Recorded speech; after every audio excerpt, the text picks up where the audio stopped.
본 방송에서 제공하는 투자 정보는 투자 판단에 대한 조언입니다. 방송에서 제공하는 주식의 가치, 가격 상승 및 하락에 대해서는 방송사에서 보장하지 않습니다.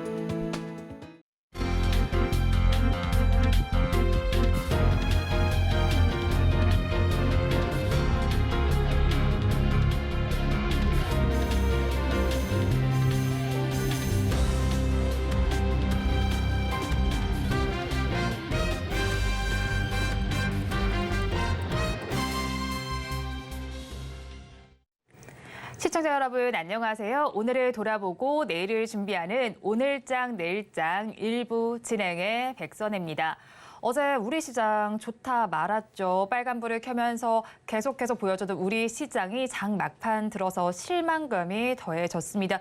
외국인의 선물과 현물 매수 추이 때문이었습니다. 일단 우리 시장 지금은 또 오늘 빨간불을 켜고 있습니다. 코스닥 시장을 중심으로 상승력이 더해지고 있는 시장인데요. 마감까지 이 기조가 유지되기를 바라면서 방송을 진행을 해보도록 하겠습니다.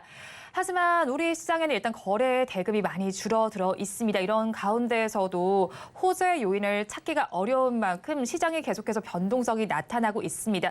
증시로 흘러들 자금도 많이 없는데 변동성을 야기할 만한 요인들이 또 있습니다. 현지 시간으로 오늘 발표될 미국의 고용 지표에 대해서도 살펴보시면 좋겠는데요. 최근에 발표됐던 고용 지표들이 좀 엇갈리게 나타난 만큼 현지 시간으로 오늘 발표될 지표 꼭 챙겨서 살펴보시기 바랍니다. 이렇게 어려운 시장 속에서 저희가 믿을 건 실적밖에 없습니다.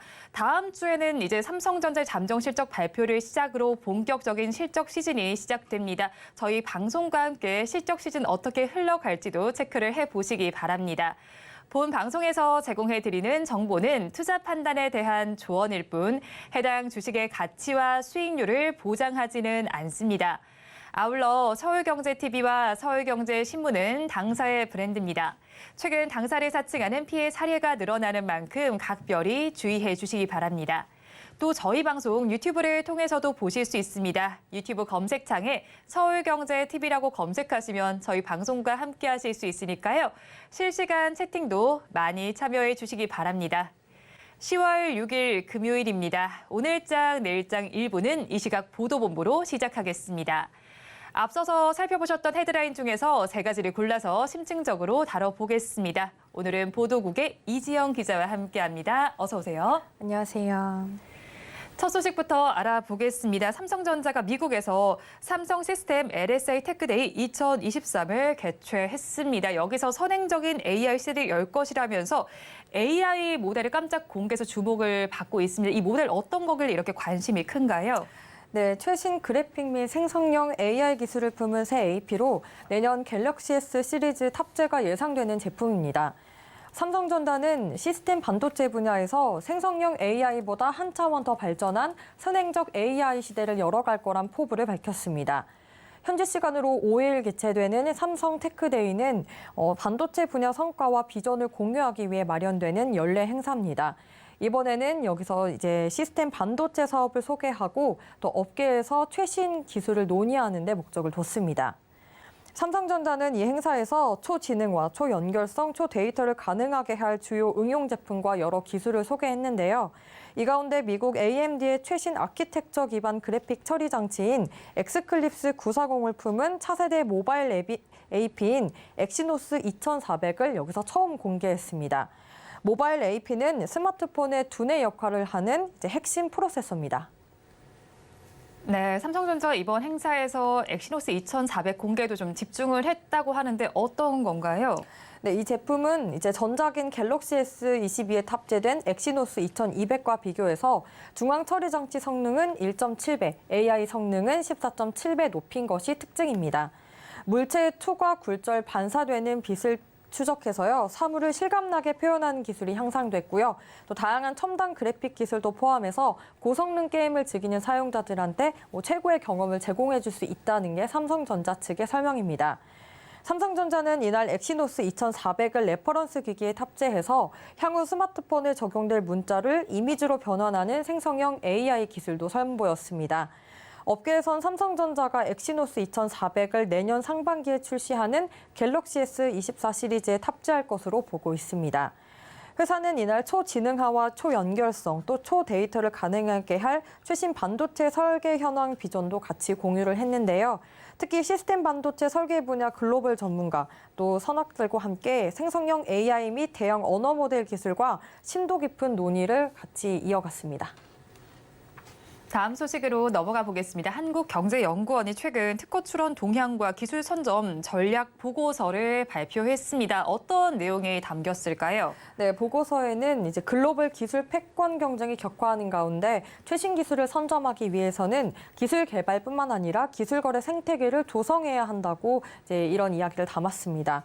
한경연에 따르면 최근 국내에서 외국인의 특허 출원 건수가 증가했습니다. 지난해 국내에 접수된 외국인의 특허 출원 건수는 약 5만 3천 건인데요. 2018년과 비교해서 약 13%가량 증가했습니다. 지난해 기준 국내에서 특허를 출원한 외국인의 국적을 살펴보면요. 미국이 가장 많았고요. 그리고 일본, 유럽, 중국 순이었습니다.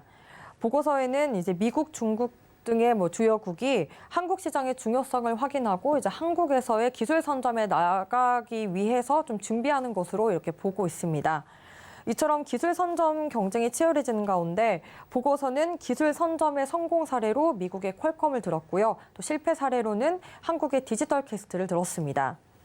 퀄컴은 스냅드래곤 브랜드의 스마트폰용 애플리케이션 프로세서 및 모뎀 칩 제조 업체로요. 매년 약 11조 원의 특허 수수료를 창출하고 있습니다.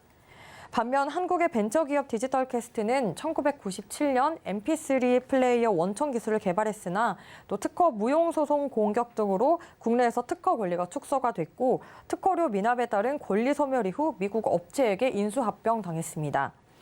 또 디지털 캐스트의 MP3 플레이어 특허권이 유지됐다면 2005년에서 2010년에 약 27억 달러의 로열티 수익이 발생했을 거라는 시각도 있습니다.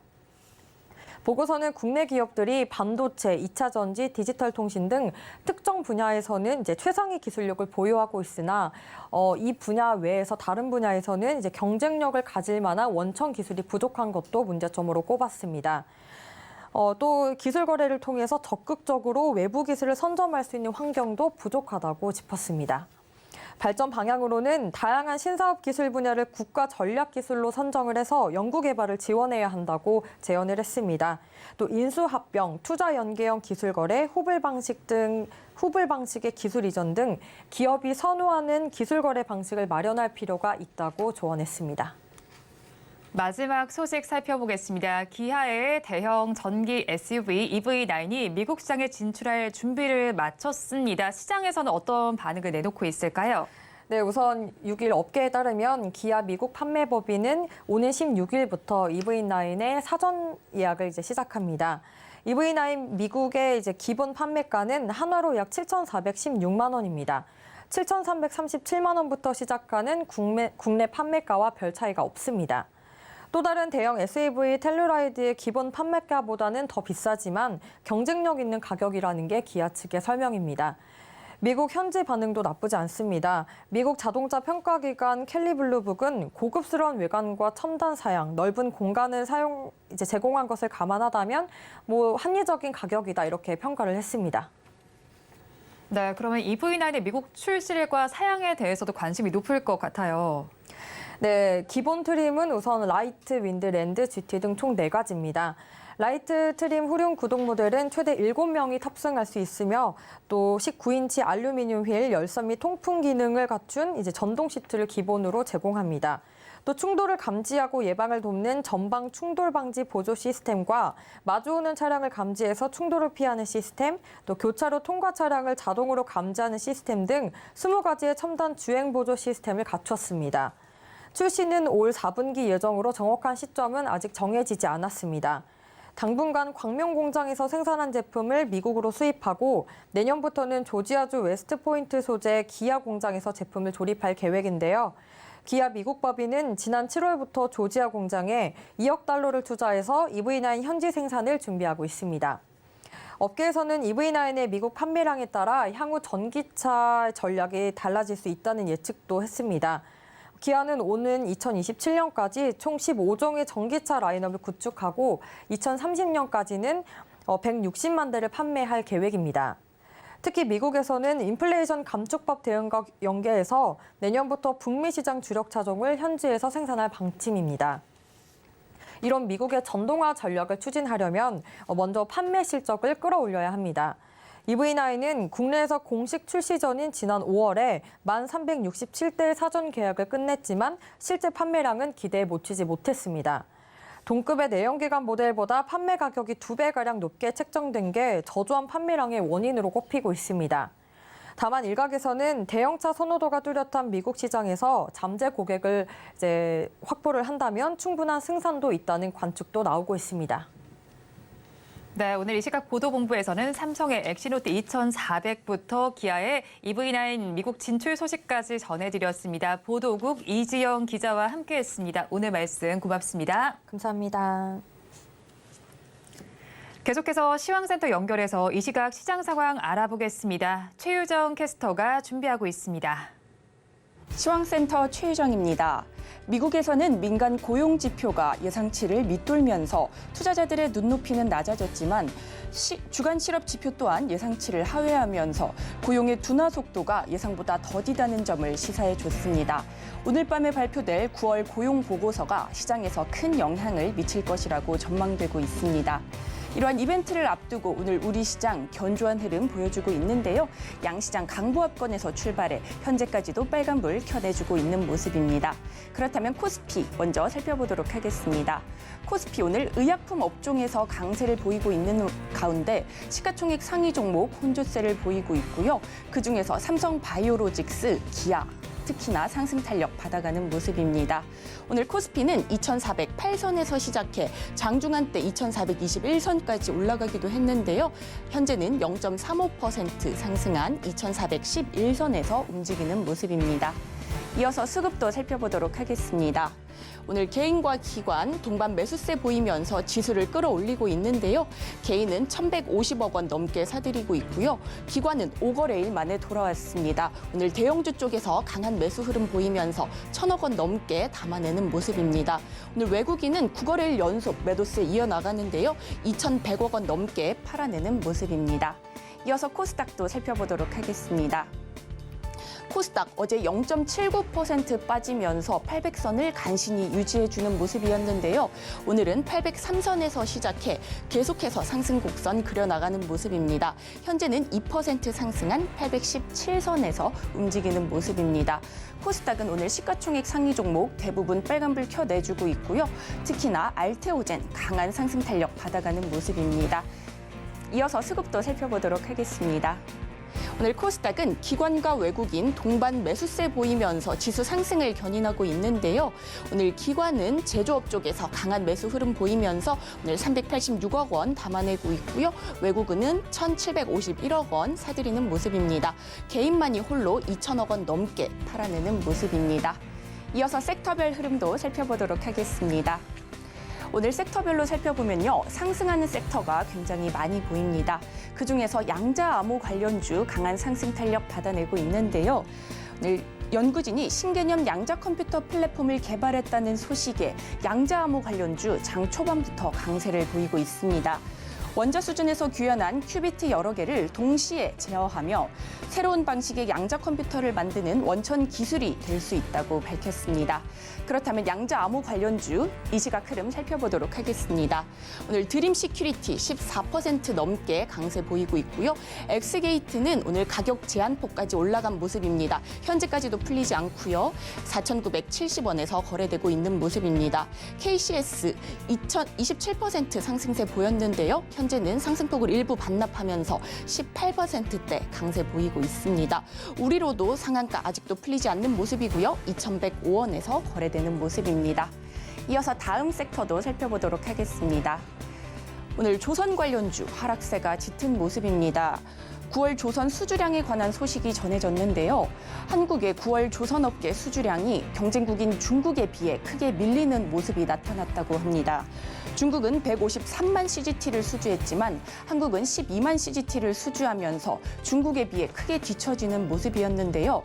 그렇다면 조선 관련주 흐름은 어떤지 바로 살펴보도록 하겠습니다.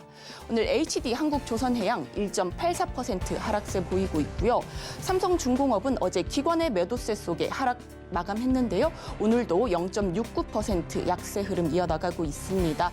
이어서 하나오션과 HJ중공업 역시 0.85% 약세 흐름 이어나가는 모습입니다. 이상 오늘장 시황 살펴봤습니다. 남은 오후장도 저희와 함께 하시면서 현명한 투자 전략 세워가시기 바라겠습니다. 이상 시황센터 최유정이었습니다.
시시각각 변하는 시장의 이슈와 주가의 변동성에 투자 전략을 업데이트해보는 시간입니다. 오늘은 헤르메스 스탁 하창환 본부장과 함께합니다. 어서 오세요. 네, 안녕하십니까.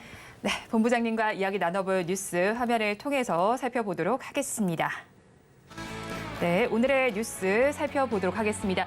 현대차와 기아는 6일 2024년 이후에 생산되는 모든 새로운 전기차에 테슬라의 NACS 기술이 통합돼서 미국과 캐나다, 멕시코 전역에서 10,000대 이상의 테슬라의 슈퍼차저를 사용할 수 있도록 할 것이라고 말했습니다. 관련된 소식이 전해지면서 전기차와 전기차 충전소 충전기 섹터에서 전반적인 강세가 나타나고 있습니다.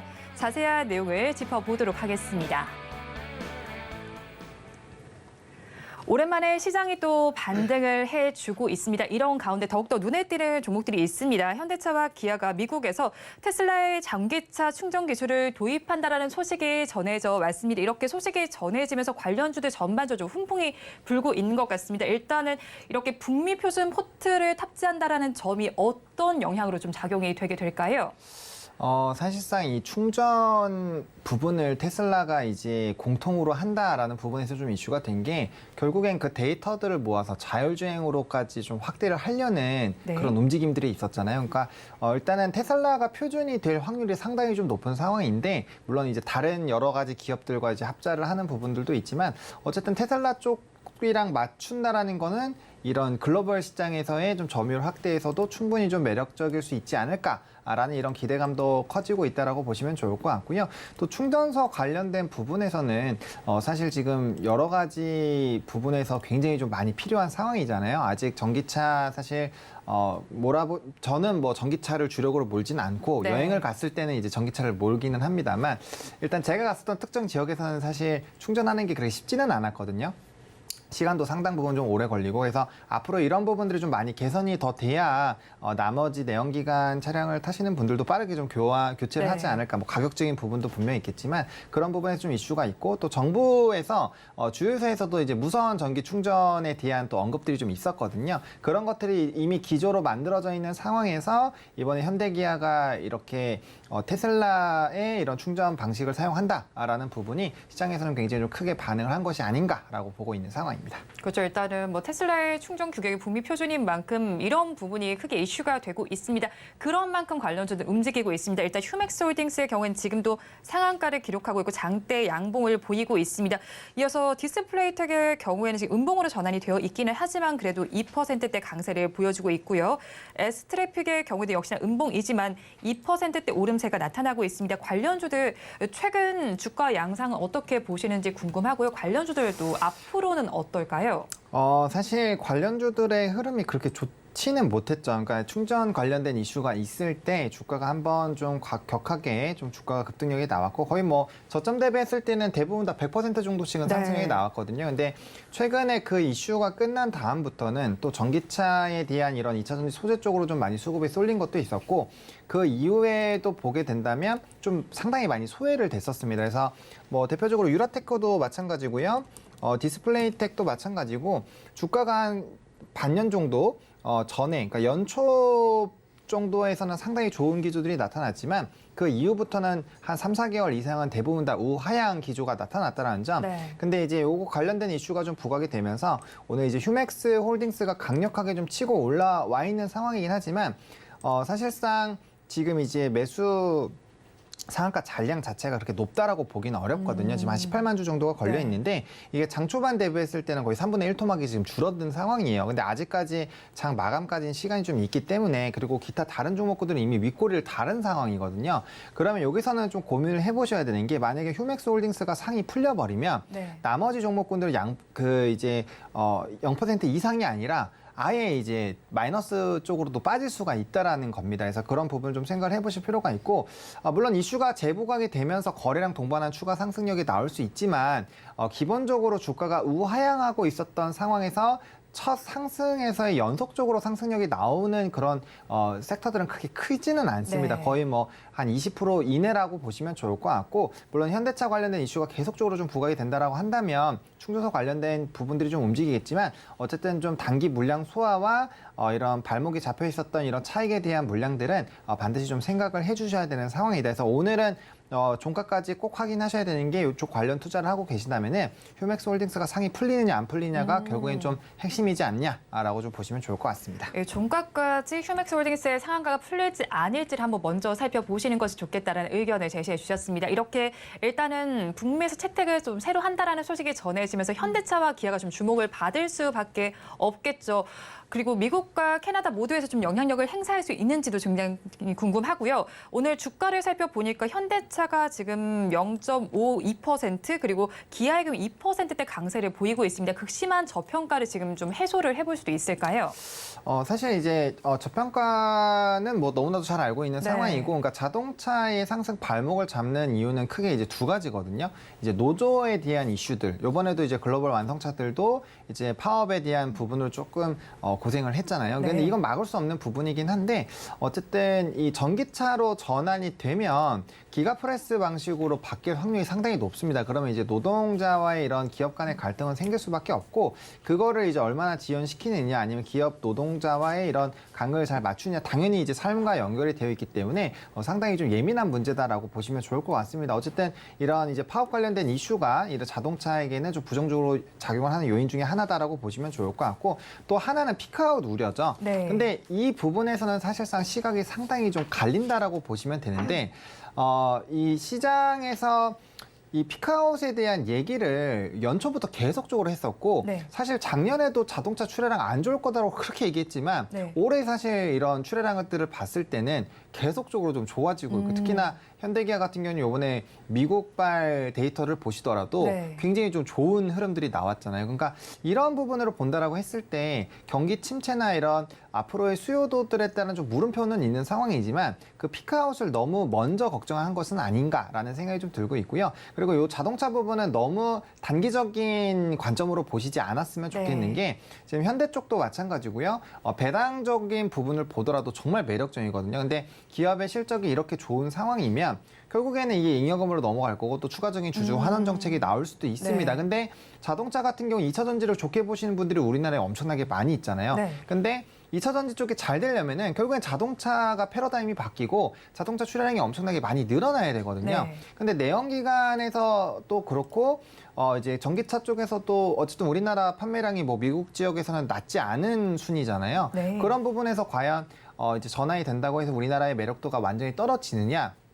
거기서 물음표가 생길 수밖에 없다라는 거죠. 게다가 충전 시스템까지 이제 같이 나아간다라는 건 결국에는 글로벌적인 점유율은 계속적으로 유지가 될 확률은 배제할 수가 네. 없다라는 거죠. 그래서 그런 관점에서 본다라고 한다면 자동차는 오히려 이렇게 눌려 있고 왜 안 오르지 할 때마다 나눠서 이제 가격 밴드를 세우셔서 모아가시는 전략이 뭐 지금 당장은 좀 답답하시겠지만 네. 뭐 1년 뒤, 2년 뒤, 3년 뒤에는 정말 그래도 조금 다른 이런 계좌의 모습을 보실 수 있지 않을까라는 생각이 들고 있습니다. 그렇죠. 자동차주 하면 따라붙는 말이 바로 저평가가 아닌가 싶습니다. 주가 양상 지금 많이 답답한 상황이긴 하지만 좀 긴 호흡으로 보시면서 바라보시면 좋을 것 같고요. 배당 매력도 있는 만큼 이전까지 체크를 해보시면 좋겠습니다.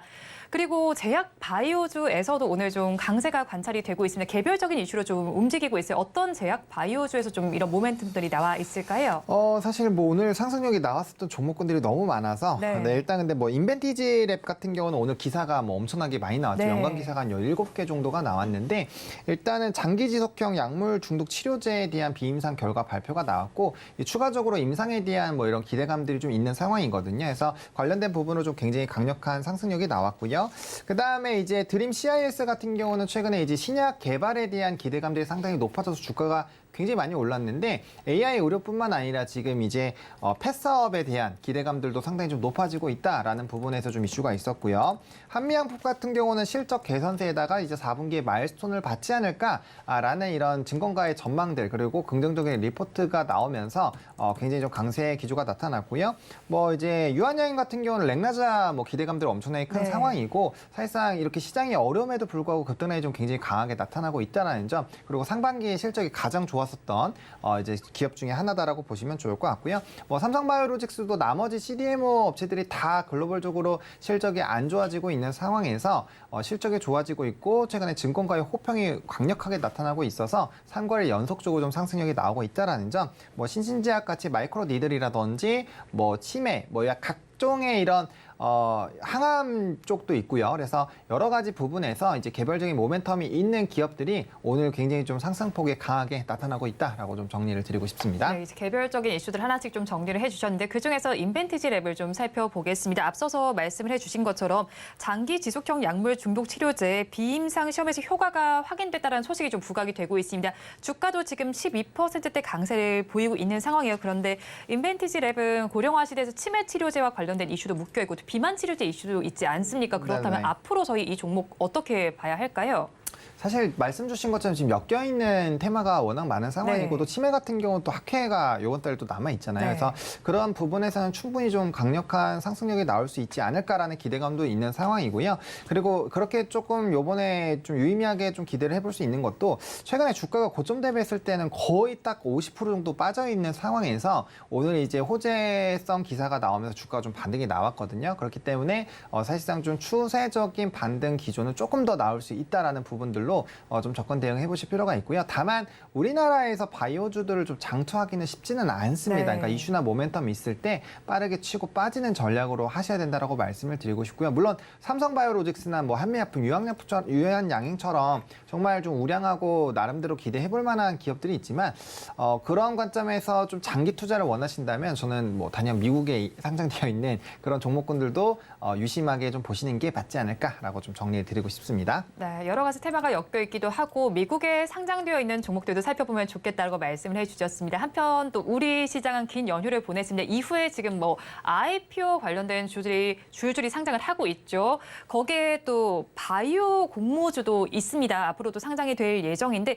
이 종목들도 사실 여러 가지가 상장을 하는 만큼 저희 어떤 종목들을 조금 더 집중적으로 보면 좋을까요? 사실 이제 뭐 기대가 되는 종목군들은 상당히 많은데 네. 지금 시장에서는 어쨌든 좀 매크로적인 변수가 있고 시장에서 시장에서의 좀 급등락이 강하게 나타나고 있잖아요. 그렇기 때문에 기관 수요 청약이랑 이제 일반 청약에 대한 이런 결과치를 네. 보시고 그다음에 좀 대응을 하시는 게 맞지 않을까라고 보고 있고요.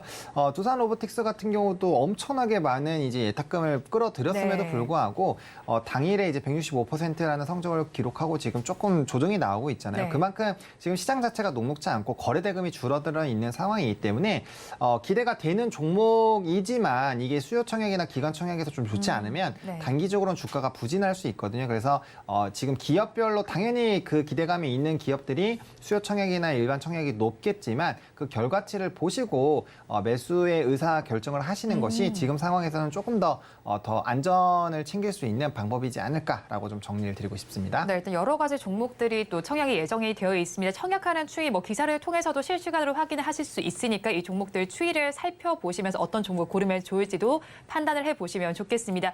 일단 오늘 현대차와 기아의 소식부터 해서 제약 바이오 섹터까지 살펴봤습니다. 저희는 어떤 종목을 조금 더 관심을 확대해보면 좋을까요? 사실 이제 오늘 좀 꼽은 종목은 지금 앞서 언급드렸던 섹터와는 좀 차이가 있는데 네.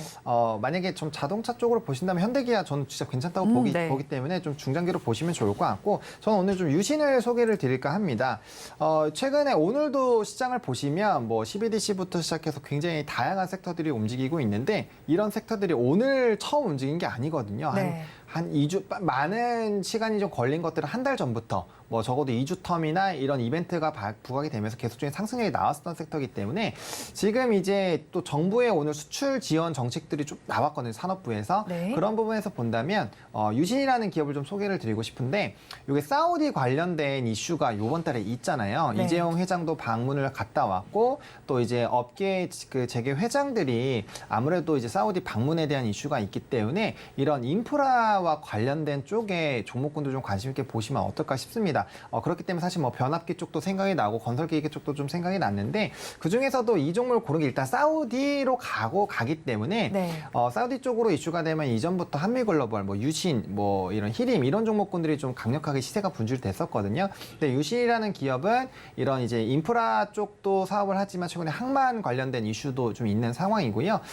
그리고 이제 이 회사가 유통 주식수 자체가 많지가 않습니다. 네. 그렇기 때문에 일단 특정한 이슈가 쏠리게 됐을 때는 강력하게 시세가 분출이 될 수 있고 또 최근에 상한가를 한번 기록을 했었거든요. 이제 19일에 상한가를 한번 기록을 했는데 이때가 이제 좀 시장이 어렵다 보니까 거래량이 없이 좀 주가가 눌렸습니다. 근데 네. 20일선은 깨지 않았기 때문에 충분히 이제 이 물량들은 좀 있다라고 보시면 좋을 것 같고 요번에 만약에 이슈 부각되면서 좀 슈팅이 나오면 충분히 좀 강력하게 움직일 수 있다라는 점 전거래일이나 이제 연휴 직전까지 지수가 굉장히 많이 빠졌는데 네. 그 안에서도 좀 주가의 탄력도가 상당히 좋았습니다. 어제 같은 경우는 7%대까지 올랐었거든요. 그러니까 그 은근슬쩍 지금 올라가고 있어요. 이런 재건주들이나 인프라 관련된 종목군들이 SI도 마찬가지고요. 그래서 이런 종목군들이 은근슬쩍 소리 없이 움직이고 있다라는 부분을 좀 착안을 해보신다면 충분히 좀 이슈 플레이가 가능하지 않을까라고 보고 있고요. 이 종목은 단연 급등이 나오면 최소 절반 이상 반드시 좀 수익 실현을 해주셔야 된다라고 좀 말씀을 드리고 싶습니다.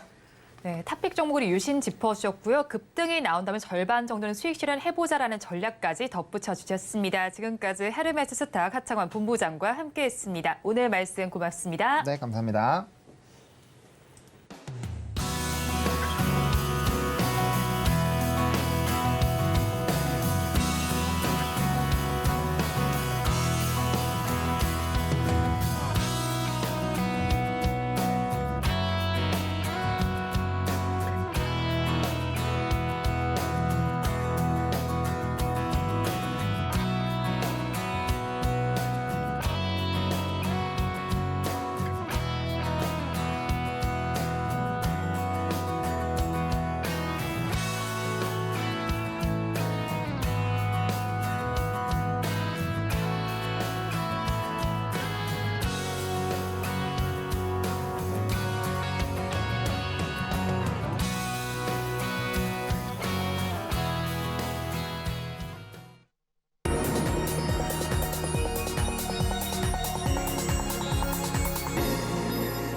마켓 리더의 시선으로 글로벌 경제와 산업 트렌드를 체크하고 이걸 수익으로 연결해보는 시간, 고수의 선택 시간입니다. 오늘은 정치와 경제를 아우르는 한치호 평론가와 함께합니다. 어서 오세요. 네, 안녕하세요.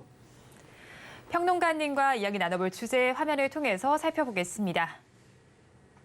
네, 코스닥의 대표주들이 코스피행을 하는 사례가 과거에도 있었고 지금도 있습니다. 이전 상장 후의 주가 전망 어떻게 보시는지에 대해서 자세한 이야기 나눠보겠습니다.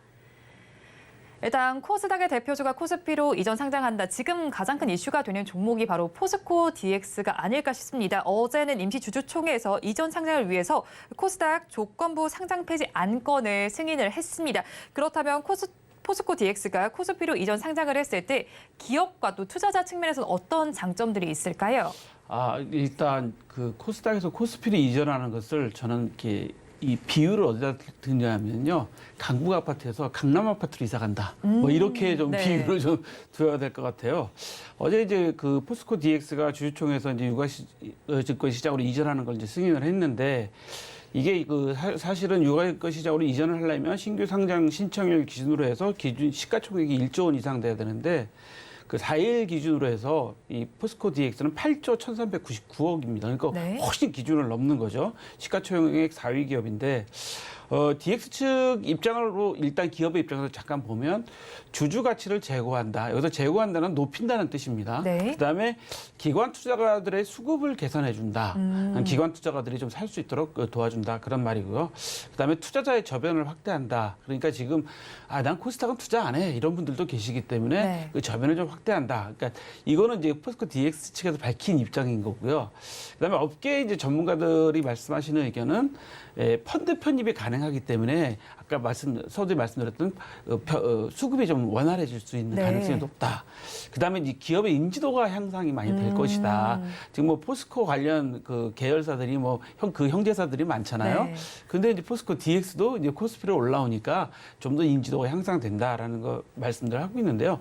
또 업계 한편에서는 공매도 금지와 관련 이슈도 한몫이 있다. 왜냐하면 공매도 문제 때문에 항상 문제가 됐는데 네. 지금 아시다시피 현행 법상 코스피는 200, 코스닥 150까지만 공매도가 가능한데 네. 이전을 하게 되면 일정 기간 동안 공매도가 이제 불가능해지지 않겠어요? 그래서 아마 이런 여러 가지 이제 측면이 있는데 정리를 이런 말씀들을 정리를 해보면 투자자 입장에서는 주주 가치를 제고하니까 이 회사에 투자하신 분들은 아무래도 좀 기업 가치가 높아지고 주가가 올라갈 가능성이 높다라는 측면이 있을 것 같고요.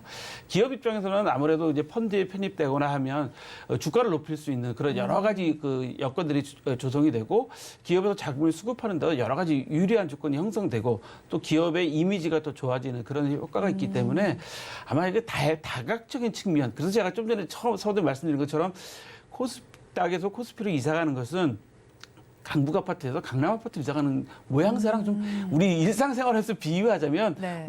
비슷한 것 같아요. 그래서 예를 들어서 저도 여러 많은 분들을 만나는데 사실 우리가 은연중에 보다 보면 어디 살아요? 물어보면 강남 살아요 하고 또 강북 어디 살아요? 좀 다르거든요. 사실 이거 솔직한 얘기입니다. 그렇기 때문에 똑같은 상황인데도 네.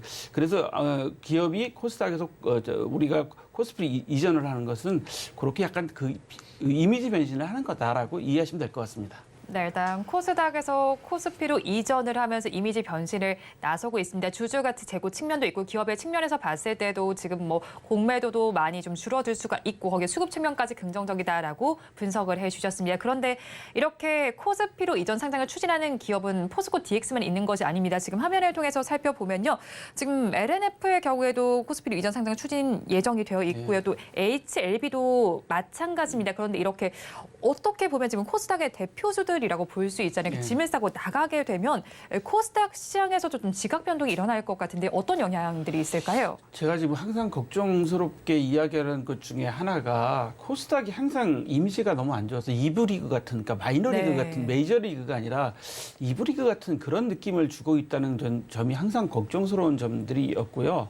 사실 지금 현재 이전을 하려고 하는 기업들을 보면 전체 코스닥 시장의 총액의 7% 정도 그다음에 시가로 한 28조 정도 차지하고 네. 있기 때문에 아무래도 코스닥 시장의 위축을 가져오거나 그다음에 코스닥 시장을 중심으로 투자하시는 분들은 좀 달라지는 그런 측면들이 있겠죠. 그래서 지금 코스닥 시장에 대한 기업에 대한 인센티브를 좀 높여줘야 된다는 뭐 전문가들의 의견도 일부 있고요.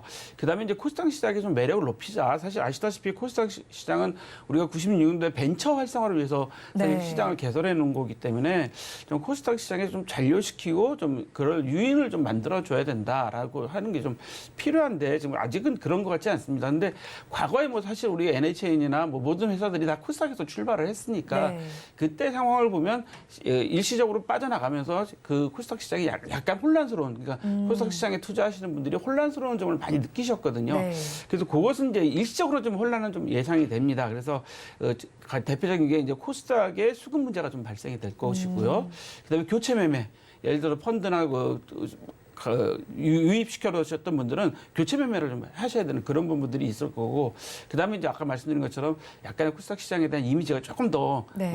일반 투자자들, 그러니까 전문 투자하시는 분들은 뭐 코스닥 시장이나 코스피 시장이나 뭐 어디 그렇게 뭐 그게 크게 구애받지 않으시지만 네. 일반 투자자들, 특히 개인 투자자들은 코스피는 그 야구로 말하면 1부 리그고 이게 코스닥은 2부 리그 아니야? 이런 이미지를 가질 수도 있기 때문에 일시적으로 위축은 좀 될 것 같습니다. 네, 일단 일시적으로 코스닥 시장의 위축이 일어날 수 있을 것이다라고 좀 분석을 해주셨습니다. 그런데 지금 평론가님께서 말씀을 해주신 것처럼 사실 코스닥 시장 자체는 살펴보면요, 이게 미국의 나스닥 시장을 표방해서 만들어진 시장이지 않습니까? 그런데 지금도 좀 2부 리그 같은 이미지가 강해요. 그래서 이걸 좀 개선하기 위해서는 뭐 코스피 시장에 지금 진입하는 것에 대한 강화 요건이 필요하다거나 혹은 이제 코스닥 시장에 대해서 저평가 요인이 좀 해소돼야 된다라는 입장들도 있는데 이렇게 저평가가 좀 해소되기 위해서 어떤 요건들이 필요할까요? 저는 이걸 우리가 너무 방치했다고 좀 생각하는 사람 중에 하나인데요. 코스닥 기업 일단 우수 상장사에 대해서는 그 IR을 좀 강화시켜줘야 됩니다. 네. 그것은 뭐 그 기업에서 스스로 하겠지만 코스닥 협회나 이런 데서도 좀 더 강화를 시켜줘야 되는 부분들이 있고요. 그다음에 코스닥 기업을 좀 차별화시켰으면 좋겠어요. 특히 공시의 네. 차별화가 좀 필요한 것 같아요. 사실 코스닥 기업들이 그동안 그 M&A 많은 표적들이 좀 됐지 않습니까? 소위 말하는 꾼들의 표적이 네. 됐기 때문에 그런 이미지를 좀 가지고 있고, 그다음에 코스닥 스스로도 기업의 체질 개선을 좀 하도록 노력을 좀 많이 했어야 되는데 그런 거에 너무 우리가 그동안 방만하지 않았나, 또 무관심하지 않았나. 그런 생각들을 좀 솔직하게 말씀드려 가지게 되고요. 그다음에 이제 코스닥 시장은 다 대부분 중소형주 중심이잖아요. 사실 벤처가 출발할 때 뭐 크지 않지 않습니까? 네. 그래서 중소형주 중심으로 좀 경쟁력을 좀 강화시켜주는 좀 프로그램들을 좀 만들어줘도 정책적으로라도 해야 될 필요성이 있을 것 같고요. 특히 이제 아까 지금 앵커님도 말씀하셨지만 업종별로 좀 특화된 포트폴리오를 좀 만들어줬으면 좋겠어요. 우리가 나스닥 시장을 좀 표방해서 만든 거기 네. 때문에 우리가 지금 나스닥 하면 어떻게 느낌이 갑니까? 뭐 벤처나 바이오라 뭐 네. 완전히 창조적인 걸로 우리는 이미지를 갖고 있잖아요. 근데 반면 우리나라 코스닥 시장은 어떻게 그냥 적대적 M&A 뭐 이런 것들로만 사실 이미지가 돼 있기 때문에 이런 부분들을 좀 해소시켜 줄 수 있는 정책적인 노력과 기업들의 좀 노력이 좀 필요한 것 같습니다. 네, 그렇죠. 아무래도 코스닥 시장 자체에 대한 이미지 개선을 위해서 정책적인 노력도 차별화된 좀 이미지들이 필요하겠다라는 의견을 주셨습니다. 그러면 과거의 사례를 또 빼놓고 볼 수가 없을 것 같습니다. 사실 과거에도 뭐 여러 가지 종목들이 이전 상장을 했었죠. 뭐 대표적으로 과거에 NHN도 있고요. 뭐 카카오, 셀트리온 등이 있습니다. 그런데 사실 이제 이런 걸 좀 생각을 해보면 코스피로 이전한다는 것이 장점이 많아 보여요. 그런 만큼 옮기기 전까지 주가가 좀 많이 좀 오르다가 오히려 옮기고 나서는 또 하락하지 않을까 하는 생각도 들기도 하거든요. 과거에는 어떤 패턴 보였을까요? 예, 제가 늘 항상 말씀드렸지만 투자자분들한테 말씀드렸던 게 뭐냐면 본인의 경제적인 체력을 잘 생각해라. 네. 투자 체력을 잘 생각해라 그랬는데 마찬가지 같아요. 기업들도 지금 코스닥에서 코스피로 옮길 때 기업의 펀더멘탈, 기업의 체력이 제일 핵심인 거거든요. 잠깐 여기 보시면 뭐 네. MC넥스가 2021년 후에 이게 상장 첫날서부터 최근까지 기업이 주가 흐름입니다. 네. 그러니까 상장 첫날보다 45.5%가 하락했고요. 그다음에 LX 세미콘 같은 경우도 여기 보시면 0.06% 제일 조금 빠진 케이스고요. 네. 또 많이 빠진 케이스가 BH, PI 첨단 소재 50.4%. 네. 그러니까 여기를 가만히 살펴보시면 그 기업 자체 체력이 튼튼하고 수익성이 있고 전망이 있는 기업들은 시장을 옮겼을 때라도 문제가 없는데 그렇지 않은 기업들, 그러니까 쉽게 말씀드려서 지금 우리 제일 보는 데가 어디냐면 LNF 같은 경우가 8월 28일 날 네. 우리 이사하겠습니다라고 공시했는데 네. 그때보다 지금 주가가 27%나 하락했어요. 약 27%가 계속 주가는 변화하는 거니까요. 그게 뭐냐면 지금 LNF가 지금 수익성이 많이 악화됐잖아요. 그러니까 네. 옮긴다고 주가가 오르는 게 아니라 이 기업이 얼마나 체력적으로 튼튼하냐라는 점을 보는 거죠. 우리 서두에 말씀드렸던 포스코 DX 같은 경우는 8월 23일 날 공시했는데 그때보다 주가가 한 38% 지금 상승했습니다. 네. 포스코 DX 실적이 좋으니까 결국은 이전하면 좀 더 좋아지겠구나라고 해서 투자자분들이 반응을 하는 거고요. 네. 지금 LNF 같은 경우는 결국은 그 실적이 안 좋다 보니까 계속 하락하는 있기 때문에 그 코스닥에서 코스피로 옮기더라도 무조건 주가가 좋아지고 기업이 뭐 튼튼하다 그런 건 아닌 것 같다는 걸 좀 보시게 될 것 같고요. NHN이 2008년, 그다음에 카카오가 2017년, 네. 세티론 2018년에 지금 이전을 했습니다. 올해도 지금 6개 기업이 이전을 추진 중인데 SK 오션플랜트나 BAH, 나이스 평가 정보는 이미 완료를 했어요. 네. 근데 포스코 DX, LNF, 그다음에 HLB가 연내 이전 예정인데 가만히 살펴보시면 SK 오션플랜트도 그렇고 지금 당장 주가가 그렇게 많이 오르지는 않았습니다. 다음에 제가 다시 한번 좀 다음 질문에 말씀드리겠지만 네. 그렇기 때문에 기업이 이전했다고 해서 좋아지는 게 아니라 그러니까 집을 강북 아파트에서 강남 아파트로 이전했다고 해서 집이 갑자기 부자가 되는 건 아니다. 네. 가정 경제를 잘 이끌어야 되시되 기업도 튼튼한 펀더멘털을 가져야 된다라고 말씀드리겠게요. 네, 일단 이전 자체는 좀 호재로 작용이 되겠지만 그 기업의 본질적인 네. 체력에 좀 집중을 해 볼만 할 것 같습니다. 그렇다면 뭐 포스코 DX와 LNF 그리고 지금 또 HLB가 이전 상장을 추진하고 있는 상황인데 그럼 상장 이후에 조금 더 성장성을 기대해 볼 만한 기업은 어디일까요? 지금 제가 그 말씀드린 좀 찾아보니까 포스코 DX 같은 경우는 중장기적으로 실적이 좀 기대돼요. 네. 왜냐하면 작년 10월 13일이 최저 주가가 5,100원이었는데 금년 최고 9월 6일 날 64,800원까지 올라갔다가 네. 현재 한 5만 원 정도 때, 54,400원 정도 때도 횡보를 하고 있으니까 아까 말씀드린 8월 23일 날 공시 이후에 주가가 많이 올랐다. 네. 약간 지금 조정받는 추세를 보이고 있고요. LMF는 지금 실적 부진으로 이거는 회복이 불가능하다고 하는데 사실은 4월 3일 날 34만 9천 원까지 갔다가 지금 현재 10월 4일 날 최저치가 그저께 최저치가 15만 6천 원까지 왔는데 네. 다시 15만 9천 원 정도로 유지를 하고 있으니까 LMF는 실적 부진을 좀 털고 나면 좀 가능성이 좀 높아 보이고 HLB 같은 경우는 좀 관심을 두고 좀 접근해 주셨으면 좋겠다는 게 현재가가 한 3만 원 600원 정도에서 왔다 갔다 하는 것 같은데 1월 2일 날 25,900원 정도 갔다가 5월 17일 날 4만 원 갔으니까 HLB도 약간 지금 조정을 받고 있다. 그렇다면 관심을 갖고 우리가 접근해야 될 종목으로 보이는데 새 회사 마찬가지로 다 관심 갖고 보시는데 보셔서 아시겠지만 결국 LNF 같은 경우 실적 부진이니까 기초 체력이 튼튼한 회사 중심으로 좀 잘 보시는 게 좋을 것 같습니다. 네, 일단 기초 체력이 튼튼한 회사를 중심으로 보자라고 말씀을 좀 전해주셨습니다. 사실 좀 정리해서 오늘 내용을 살펴보니까요. 이제 코스피로 이전한다라는 것만으로 모든 걸 다 판단하기는 어려울 것 같습니다. 그만큼 실적이 더 중요할 것 같은데요. 그럼 하반기에 실적주로 조금 더 매력 있는 섹터는 어디가 있을까요? 저는 개인적으로 바이오주를 좀 많이 좋아해요. 바이오주요? 네. 그래서 제가 오늘 한 줄 평도 힘내라 바이오 이렇게 말씀드렸는데 우리 시장 장 열자마자 유한양행 많이 올랐잖아요. 유한양행에서 같이 개발했던 오스코텍도 많이 올랐습니다. 그런 거 그다음에 지금 제가 말씀드렸던 관심을 두고 접근하자고 말씀드렸던 HLB도 바이오잖아요. 네. 그러니까 하반기에는 좀 바이오를 중심으로 저희가 회사 코스닥 시장도 코스피로 옮기는 것뿐만 아니라 바이오주가 어떻게 움직이냐를 좀 잘 보시면 좀 투자에 좀 성공하실 것 같습니다. 네, 일단 바이오주의 실적 개선도 기대가 되고 있습니다. 여러 가지 학회 모멘텀도 있는 만큼 집중해 보셔도 좋겠습니다. 지금까지 한치호 정치경제평론가와 함께했습니다. 오늘 말씀 고맙습니다. 오늘장 내일장 일부에서 전해드린 내용 정리해서 보여드리겠습니다. 화면으로 확인해 보시죠. 오늘장 내일장 일부의 핵심입니다. 오늘 전기차 이슈와 관련해서 현대차와 기아에서 소식이 나와 있었습니다. 중장기적인 관점에서 접근이 유효하겠다라고 짚어주셨고요. 그중에서 오늘 탑픽 종목으로는 유신을 짚어주셨습니다. 실적 호조와 그리고 사업 다각화 효과가 기대가 됩니다. 사우디 모멘텀이 있는 만큼 이 종목 체크를 해보시면 좋겠고요. 그리고 코스피로 이전 상장한다는 이슈들이 여러 종목에서 있습니다. 그중에서 포스코 DX의 경우에 코스피 이전 후에도 중장기적인 실적이 기대된다라고 전해주셨습니다. 본 방송에서 제공해드리는 정보는 투자 판단에 대한 조언일 뿐 해당 주식의 가치와 수익률을 보장하지는 않습니다. 아울러 서울경제TV와 서울경제신문은 당사의 브랜드입니다.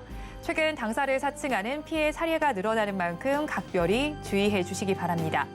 오늘장 내일장 1부에서 준비한 순서는 여기까지입니다. 저희는 잠시 후 2부로 돌아오겠습니다.